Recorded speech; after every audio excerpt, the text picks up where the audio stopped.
All right, picture this. You just hit submit on that huge project. You've poured hours, maybe even all-nighters into it, and that feeling of relief, it's amazing. But what if I told you that finish line isn't really the end? What if it's actually the starting block for the most important part of the whole process? That's what we're going to dig into today, the incredible power of reflection. So let's start with a feeling that I'm pretty sure we all know really, really well. It's that moment when you think the marathon is over, but then you look up and see there's one more lap to go. I mean, you've done all the hard work, right? The research, the writing, you've polished it until it shines. All your creative energy is just gone. The first thing you want to do is slam that laptop shut and just, check out for a while. But not so fast, because then it shows up. That reflection assignment. And let's be honest, it can feel like such a chore, right? Just one more box you have to check before you can really be done. But here's the thing. What if we've been looking at this all wrong? What if that final step is actually where the real value is hiding? Yeah, because this isn't just busy work. This is where you start to build a kind of secret weapon for learning. It's about taking all that effort you just put in and making it mean something more than just a letter grade. It's all about thinking about your thinking. Okay, so there's a fancy word for this, metacognition. And I know, it sounds a little academic, but don't let the word scare you off. All it means is thinking about your own thinking process. It's the key to understanding how you learn, how you solve problems, and how you improve.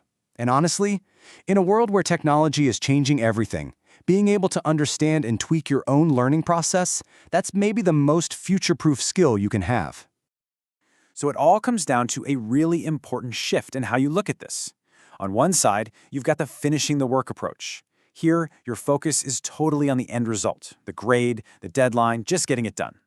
But on the other side, we have making it count. And this is all about the process.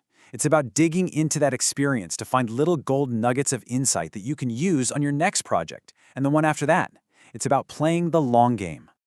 Okay, so how do we actually do this? How do you make that switch from just finishing to making it count?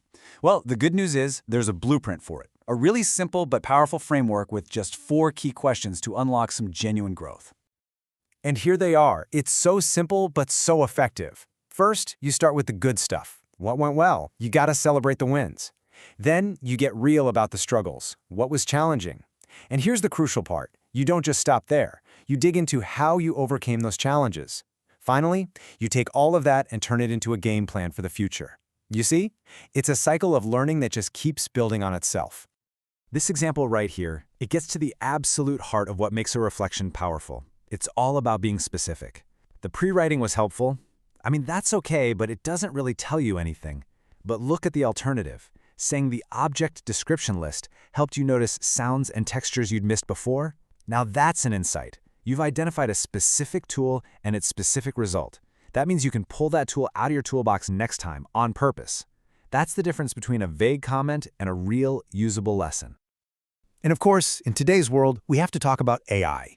These new tools are amazing, they're incredibly powerful, but everything depends on how we use them. When it comes to reflection, you want to think of AI as your co-pilot, helping you fly the plane, not as the autopilot that flies it for you. And this breaks down that difference perfectly. Think about it. As a co-pilot, you're still in the driver's seat. You're using AI as a partner to ask you clarifying questions, to give you feedback on your ideas. You're using it to think deeper. But when you switch to autopilot, you're just handing over the controls. Asking it to write for you doesn't build your skills, it just outsources them. And you miss out on all the learning. So, how do you make sure you're keeping your own voice authentic, even if you're using an AI partner? Well, here are a few key things to remember.